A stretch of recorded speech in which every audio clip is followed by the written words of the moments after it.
So this dance, weight starts on your right. You're going to step forward and stomp, clap, then step forward with your right, stomp, clap. Weight's on your right, so you're going to shuffle forward on your left.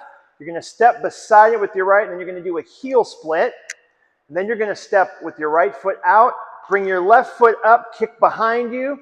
You can tap it with your hand, step back out, bring your right up, tap it with your hand, go in right into a grapevine to the right, step beside, and then you're going to do toes out, heels in, toes in.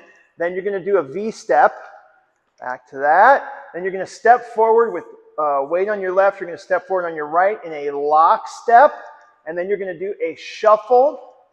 Then you're going to do a pivot over your right shoulder. So you're going to step forward on your left, pivot, and then you're going to do 2 half turns, come in on that stomp on the first part of the dance. 1, 2, 3, 4, 5, and 6, 7, and 8. 1, 2, 3, 4, 5, 6, 7, 8. 1, 2, 3, 4, 5, 6, 7, 8.